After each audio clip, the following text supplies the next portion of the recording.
Hello students, I am VLN Swarupini, lecturer in biochemistry from Sri Venkateswara College of Arts and Sciences, which is affiliated to Adikavi Nannaya University, Rajahmundry. Now I would like to discuss about third BSc Biochemistry, fifth, sixth paper, that is Molecular Biology and Recombinant DNA Technology, and this is for the fifth semester students.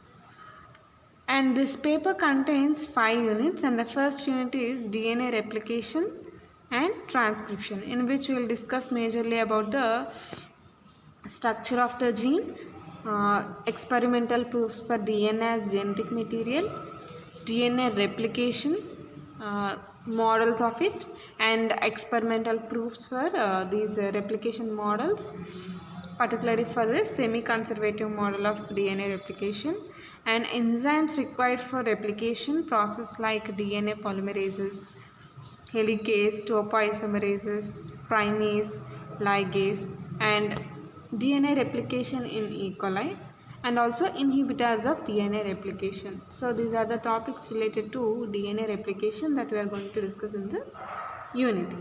And also topics related to transcription, we are going to see about RNA polymerase enzyme and its role in prokaryotes, mechanism of transcription. Okay, in transcription we'll be having 3 steps: initiation, elongation and termination, and aspects related to these 3 steps: initiation, elongation and termination, and also inhibitors for transcription. So these are the overall topics that we are going to discuss in our first unit. Okay, so let's start with the first topic, nature and structure of the gene.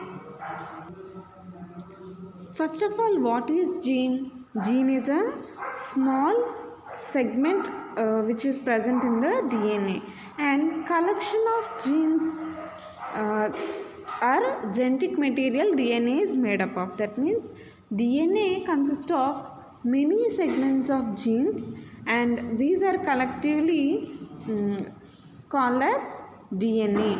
Okay, and in actually where is our DNA is present? In each and every cell will be having a genetic material in the form of DNA, and every cell contains a nucleus, and on this in this nucleus chromosomes will be present, and over those chromosomes these genes will be present, and these genes collective are called as DNA.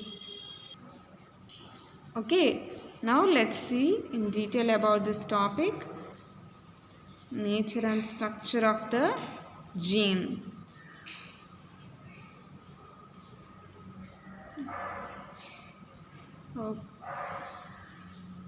Hope this material is visible to you. Yes. Okay, genes are segments of deoxyribonucleic acid that contains the code for the specific protein that functions in one or more types of cells in the body.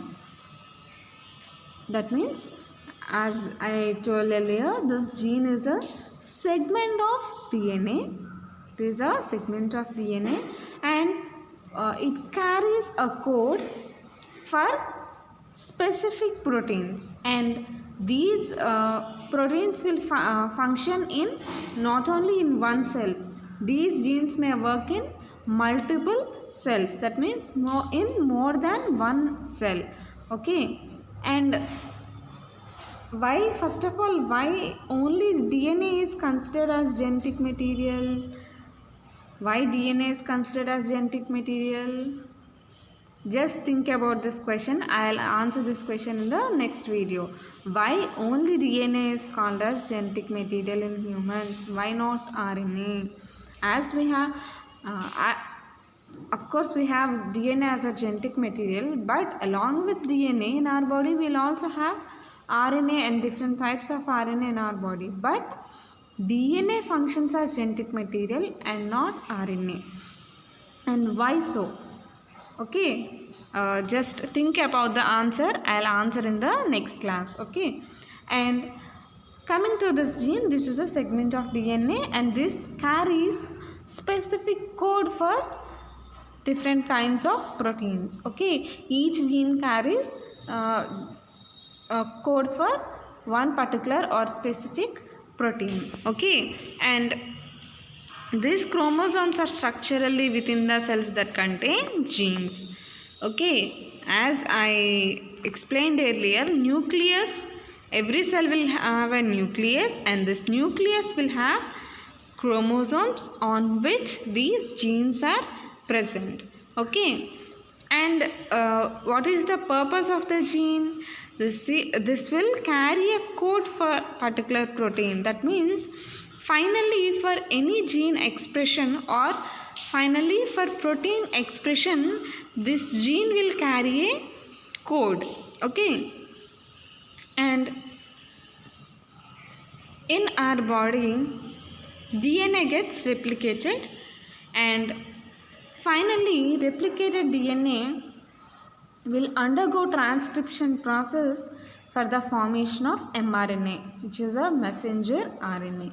That means it will carry a particular message, genetic message will be carried by this mRNA, and this mRNA is converted into protein by the process called translation. And for this whole process, gene is the base point. Okay, and if you see the structure of the gene, if you see this diagram, you can have a better idea. This is a fragment of gene in which we'll see enhancer or silencer to the both ends and a regulatory sequence followed by this enhancer or silencer gene fragment, and after this we'll see start and stop regions, and in between the start and stop region we'll see open reading frame. Okay, so this is the coding region. Okay, so open reading frame, the codons which are present in this open reading frame will be coded. Okay, after transcription by post-translational modifications, this excuse me, open reading frame will be separated from the enhancers and silencers and regulatory gene, and a poly N tail will be added for developing a matured mRNA. Okay, this matured mRNA is produced after transcription process, and this mRNA is again converted into protein by translation process. And as we discussed, it consists of enhancer or silencer, enhancer and silencer, and a regulatory sequence, start region.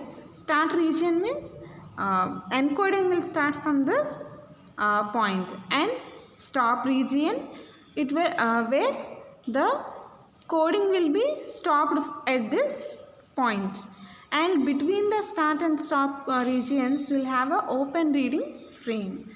Now let's see what are they. First, regulatory sequence. Obviously, regulatory means it will regulate the expression of that particular gene. That means expression might be increased or expression might be decreased. By regulatory sequence will play an important role in that gene expression. Okay, and it may increase or decrease the expression of a specific gene. And the next one is promoter sequence. Promoter sequence. Transcriptional factors bound to promoter sequence followed by RNA polymerase binds to initiate transcription. Okay, what is the role of this promoter sequence? Basically, for the initiation of the transcription process, nothing but to start transcription process, firstly transcriptional factors will come and bind to the promoter sequence. After binding of these transcriptional factors, then RNA polymerase enzyme, which is responsible for the transcription, will bind to the promoter sequence and thus initiating the transcription process. Okay, and a gene can have more than one promoter sequence. That means any gene may contain more than one promoter sequence. Okay, it is based on the gene. And the enhancer, this enhancer increases transcription by binding an activator protein. That means by binding of an activator protein to the enhancer, what will happen? There will be increase in the transcription process. This is the major purpose of the enhancer. And coming to silencer, this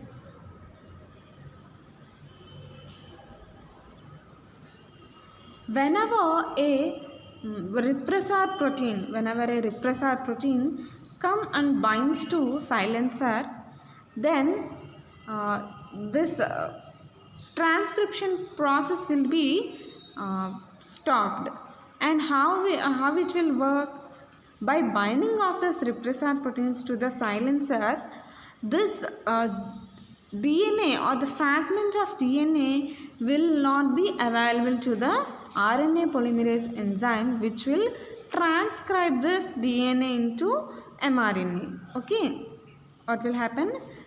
Bind of repressor protein and make the DNA less available to RNA polymerase, and also contain untranslated regions at both ends which contain a ribosome binding site. That means this DNA fragment will also contain untranslated regions. Okay, these will contain untranslated regions at the both ends.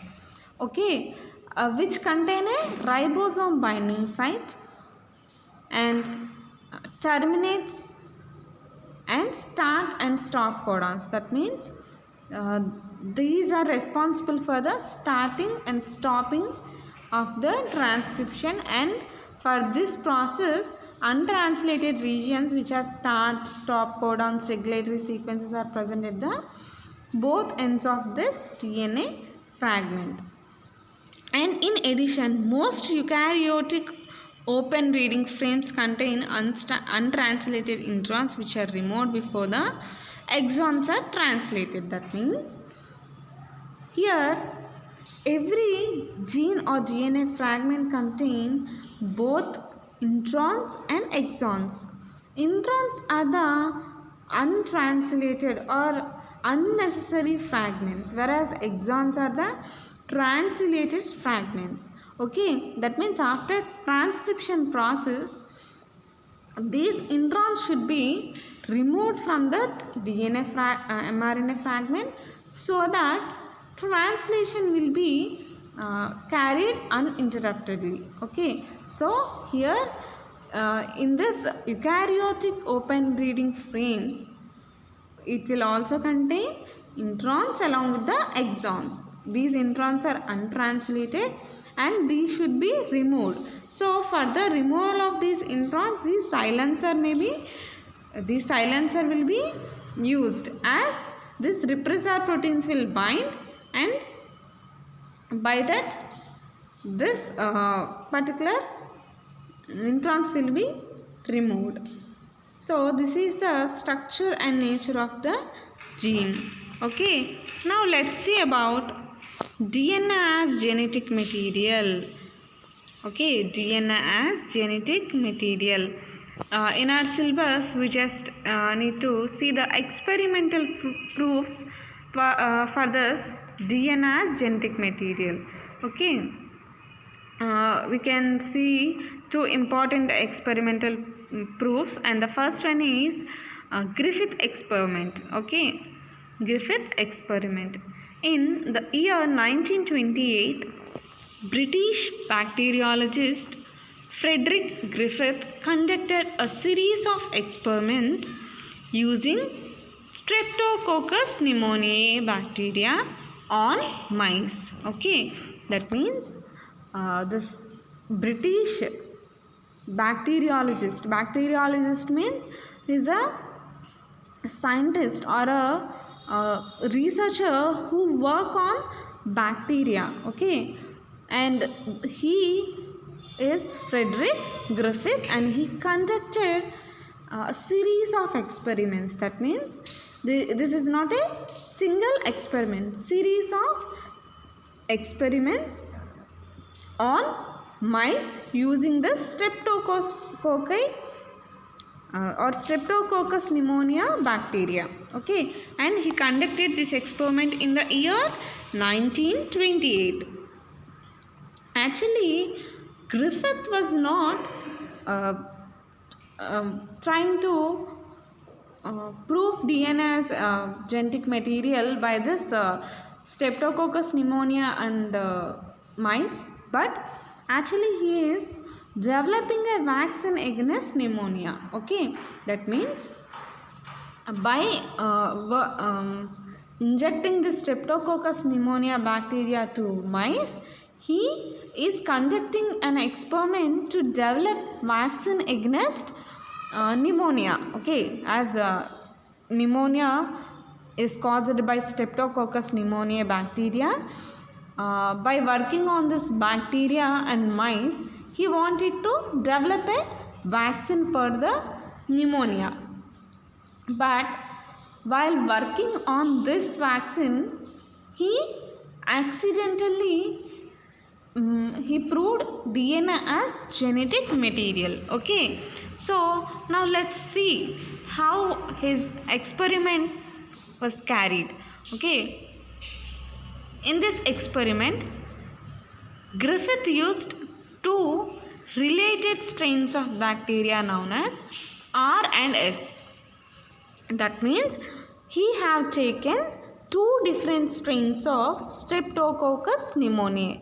Okay, as we all know, every bacteria will contain different strains of those particular species. Okay, so here he have taken two strains, R strain and S strain. Simply you can remember, you can understand R means rough.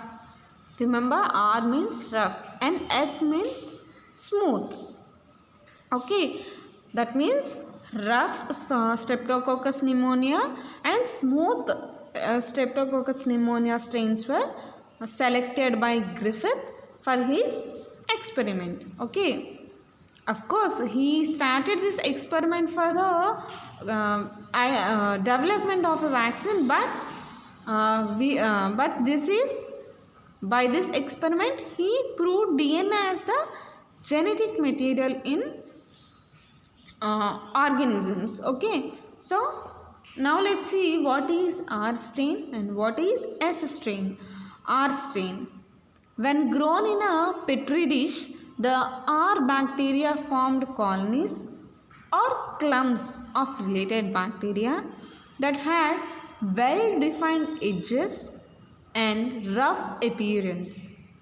Okay, that means we have taken R strain Streptococcus pneumonia bacteria and he growed them artificially on petri dishes at in laboratory. Okay, that means he have given an artificial media. That means he had developed and growed that bacteria in artificial media in the laboratory. He prepared a artificial media and poured in the petri dishes, and he inoculated that petri dish with the this R strain bacteria, that is Streptococcus pneumonia, and after couple of days or couple of hours also we can observe this colony development. Okay, colonies will be formed, or clumps, small clumps may also observed on these petri dishes, and whenever these colonies or bacterial strain colonies were observed under microscope, they contain a well-defined edges and rough appearance on their surface. That means bacterial surface contains different edges and rough appearance. Okay, the R bacteria were non-virulent, meaning that they did not cause sickness when injected into a mouse. Of course, it is mice, not mouse. Okay, here are bacteria, that is rough surfaced bacteria, non-virulent. That means these are not poisonous. Virulence means it is virulence, which means poisonous. This is non-virulent, which means it is non-poisonous and it is non-infectious. When injected to a mice, when this R bacteria or R strain of Streptococcus pneumonia was injected to a mice, what happened? That mice doesn't show any infection symptoms or any symptoms for pneumonia. Okay, why? Because this R strain is a non-virulent strain, and due to the presence of this rough appearance and the rough strain, this is a non-virulent strain. And S strain, on the other hand, we have the S strain. He also taken this S strain, and S colonies formed are rounded and smooth, and the smooth appearance was due to polysaccharide or sugar based coat produced by bacteria. This coat protected the S bacteria from the mice immune system, making them virulent, and mice injected with live S strain bacteria developed pneumonia and died. Okay, what happened? On the other hand, he also developed S strain Streptococcus pneumoniae bacteria in the petri dishes with artificial artificial media in the laboratory. Okay, after the formation of the colonies, he also observed these colonies under microscope, and how they look. They are round and smooth in appearance. Okay, when observed under microscope, these S strain Streptococcus pneumoniae bacteria are round in shape, and they have a smooth surface over their bacterial cell. And why the smooth appearance is present means this smooth appearance is due to the presence of a bacterial coat.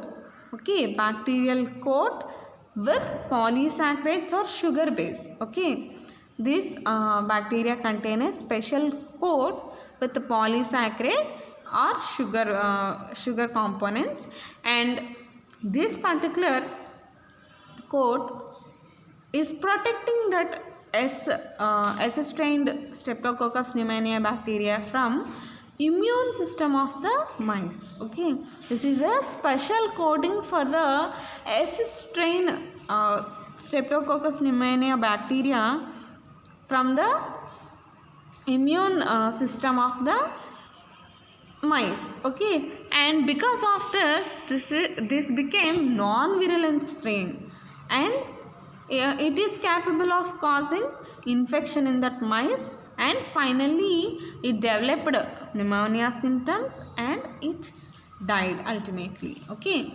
so these are the two stages of the experiment initially he conducted, and R strain bacteria doesn't cause any infection in the mice, and S strain bacteria caused infection and the mice was dead. Okay, so let's see this experiment in detail. Okay, and as part of his experiment he conducted 4 series of experiments. Okay, here if you see the diagram you can simply understand. First two stages are injecting smooth virulent bacteria to the mice, and due to its virulence it infected mice and it died. And the giving of this or injecting of this rough virulent strain, rough non-virulent strain, virulent strain to the mice, and as this strain is non-virulent, it doesn't show any infection or any virulence in that particular mice, and it is alive. And these are the first two steps. And the next step is he have taken smooth heat killed bacteria. Here what he did, he have taken smooth strain Streptococcus pneumonia, and he have heat killed that particular microorganisms.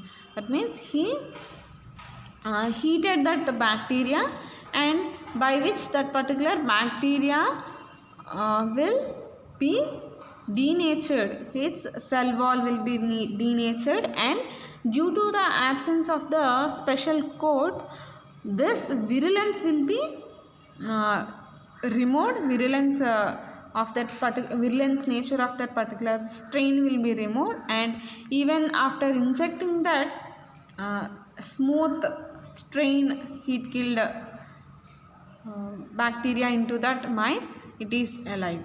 And in the last step what he did is have taken a virulent cells and heat killed virulent cells. Okay, a virulent cell means which is a rough strain, and heat killed virulent strain means this bacteria which is used in the third series or third step, that means smooth strain and which is a heat killed bacteria, have taken both in the combination and injected to the mice, even though mice was died. Why? Even though this heat killed bacteria doesn't contain coat, what will happen? This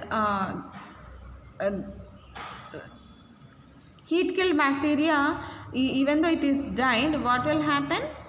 This virulent cell will provide the few components, and the coat will be provided from this heat killed bacteria. So finally a virulent strain will be formed, and it will cause infection in the mice, and mice will be dead ultimately. Okay, so let's see these 4 steps in detail now.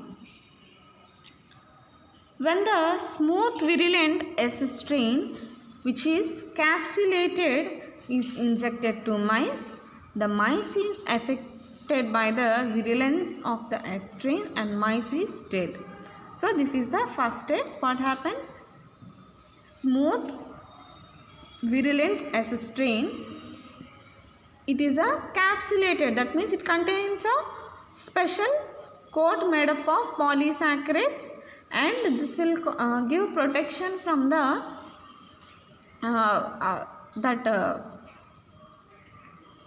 immune system of the mice. Okay, and because of that, what will happen? Mice immune system is not capable of acting or to kill this antigen, and what will happen? Obviously this mice will be infected, and after a few days of the infection it will die. And in the next stage, the rough non-virulent R strain which is non-capsulated is injected to mice. Okay, which is a rough non-virulent R strain is injected, and the mice is not affected by the non-virulent R strain, and the mice is not affected by the R strain. Due to this, the mice is alive. Okay, that means as non-capsulated, this is non-capsulated, and mice immune system can effectively act on this R strain non-virulent bacteria, and it can kill that antigen and it will be protected from the infection, and ultimately mice will be in alive condition. Okay, and the third step of the experiment, the smooth heat killed acestrine is injected to mice. The mice is not killed by this heat killed acestrine, and the injected mice is not affected by this heat killed acestrine. Hence mice is in living condition. Okay, as even though smooth acestrine is a virulent strain, here this smooth heat killed acestrine is injected to mice. Mice is not killed by the heat kill. Why? Because it is not affected from this acestrine, as acestrine bacteria is heat killed. That means its a cell is damaged even though its coat is its coat is present, but inside the coat bacteria is dead, so it cannot cause any infection, and the mice is in live condition. And the fourth step, if we see the fourth step, the non-virulent R strain and heat killed S strain both were combined, and this combination was injected to the mice. When the mice is affected by this non-virulent and virulent, mice is dead because of this strain. What happens? Bacterial cell will be provided from the R strain and capsule will be provided from the heat killed S strain. So again a virulent strain will be developed, and this virulent strain will infect the mice, and ultimately mice will be dead. Okay, so this is how we explain here DNA as genetic material. Okay, that means due to the presence of the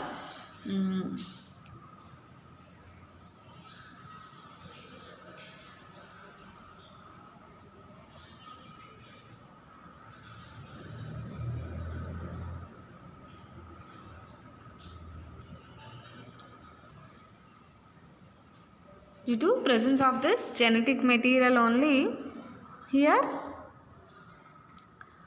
this experiment was successful. Okay, and the next one is Hershey and Chase experiment. So this is the next experiment which is done on bacteriophage. Okay, so let's see about this. Hershey and Chase studied bacteriophage or viruses that attack bacteria. Okay, bacteriophages, we all know bacteriophages are the viruses, and these infect bacteria. These depend on bacteria for their survival. That's why we call them as bacteriophages. The phases they used were simple particles composed of protein and DNA, with the outer structures made of protein and inner core consisting of DNA. That means bacteriophages, these are simple structures and composed of proteins and genetic material DNA, and outer surface or outer structure is made up of protein and inner core will consist of the genetic material DNA.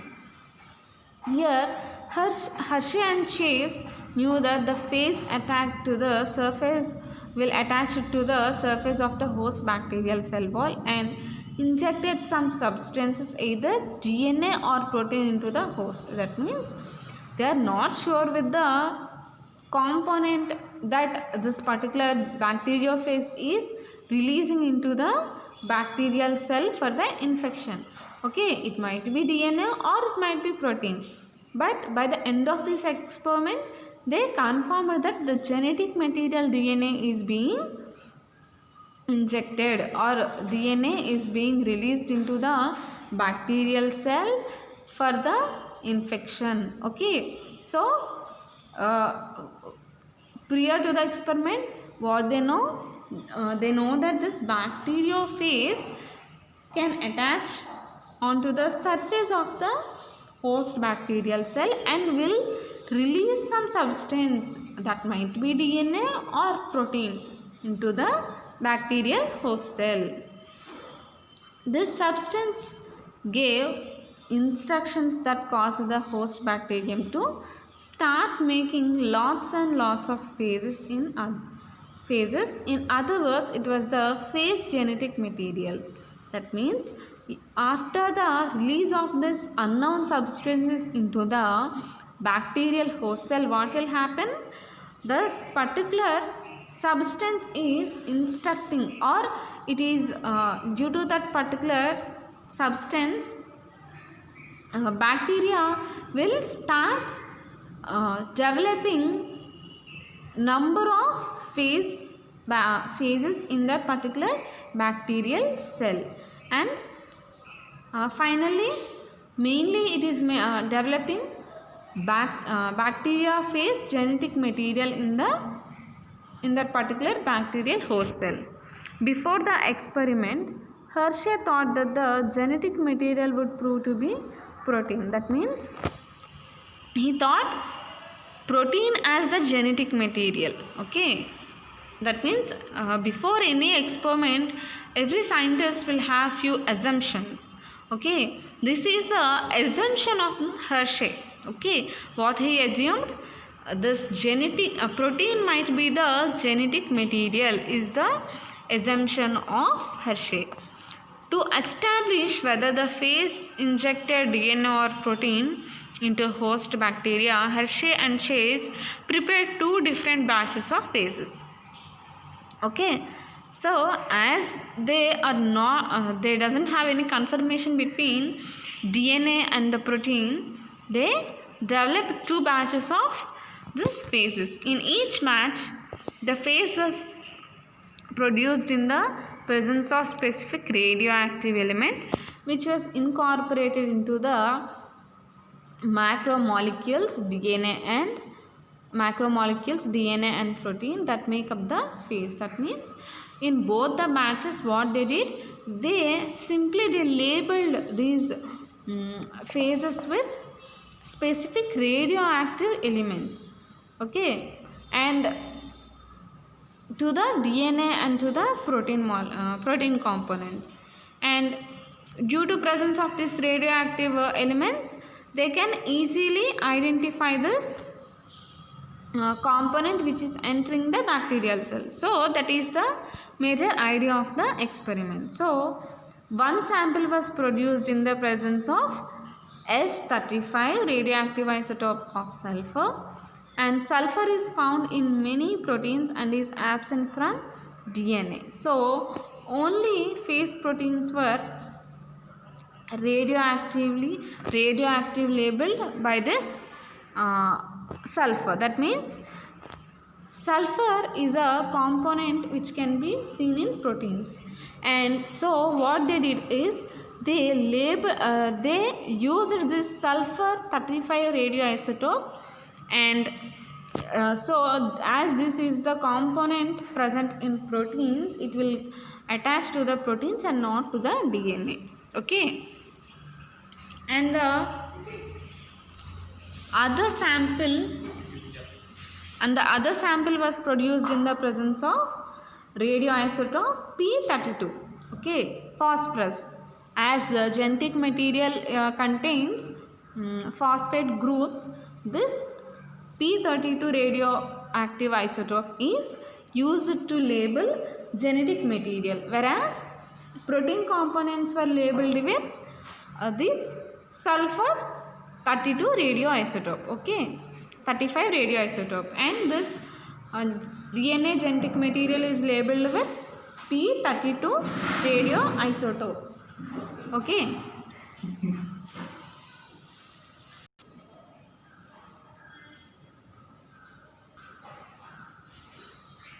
Okay, both protein components and DNA components both are labeled with two different types of radioisotopes. Okay, and this phosphorus is found in the DNA and not in proteins. So only phase DNA was radioactively labeled by this treatment. As our DNA, the genetic material consists of this phosphorus backbone. So these radioisotope P32 will bound to the phosphate backbone. Okay. Each batch of phase was used to infect a different culture of bacteria. After infection had taken place, each culture was drilled in a blender, removing any remaining phase and phase parts from the outside of the bacterial cell. Finally, the cultures were centrifuged or spun at a high speed to separate the bacteria from phase debris. Okay. And the next step on what they did, each batch of phase was infected on this bacterial cultures. That means using these bacterial phases which are labeled with different isotopes, that is S35 and P32, these two bacteriophages were infected to the bacterial cultures. Okay, after infection and for some period of time that bacterial culture will be grown, and after particular time this culture will be separated, and this will be centrifuged to separate bacterial components and the phase components separately. Okay, and they might take this bacterial culture into the blender to remove the phase particles, or they can also use cultures in the centrifuge machines to separate this bacteria and phase debris. Okay. Centrifugation causes heavier material such as bacteria to move to the bottom of the centrifuge tube and form a lump called a pellet. Okay, we all know after centrifugation of any components, what we will get a pellet and a supernatant. Here bacterial cultures will be moved to the bottom of the centrifuge tube and form a pellet. That means we'll have this bacteriophage material in the supernatant. Okay, and the pellet will contain the bacterial components. Lighter material such as medium broth used to grow the cultures along with phase and phase parts remains new at the top of the tube and form a liquid layer called supernatant. That's what I explained before. That means supernatant will contain the phase parts and the phase material, and also the medium or the broth in which this particular bacteria is grown. Okay, if you see the diagram, you can get a better idea. First, DNA of bacteriophage is labeled with P32, and this is attached to the bacterial cell, and it will infect that bacterial cell, releasing the genetic material. Okay, and after centrifugation of this particular culture, what will happen? Bacterial components will form a pellet, and other bacteriophage materials and the broth material will form a supernatant. And P32, which is labeled to the viral bacteria, viral genetic material, that is DNA, this even genetic material of bacteria will also be taken over with this phase genetic material, and finally it will be brought to the bottom of the pellet, and we can found the radio labeled genetic material along with the bacterial genetic material at the pellet. And coming to the protein part, This sulfur 35 is labeled to the protein part, that is nothing but the outer protein capsid is labeled with S35, and this is infected to the bacterial cell, and finally here what will happen? DNA will be released to the bacterial cell, and after centrifugation there will be no presence of this radio labeled component in the whatever that bacterial pellet. Only the protein part will be consisting of this labeled S35 isotope. Okay. When Hershey and Chase measured radioactivity in the pellet and supernatant from both of these experiments, they found that a large amount of P32 appeared in the pellet, whereas almost all of S35 appeared in supernatant. That means genetic material is which is labeled with P32 is brought to the bottom of the pellet, and S35 is present in the supernatant. Based on this and similar experiments, Hershey and Chase concluded that DNA and not the protein was injected into the host cell, and this made up the genetic material of the host. Okay. So as after infection of this bacteriophage, what will it do? It will hijack that particular bacterial cell, and it will stop the bacterial cell metabolism, and it will instruct that particular bacterial cell to produce or develop bacteriophage components like genetic material. This genetic material will combine with the bacterial genetic material, and it will bacteriophage genetic material will be replicated with the help of bacterial genetic material, and also expression of this bacteriophage genetic material will lead to the production of the protein components, that is protein capsid or the other necessary protein coat and protein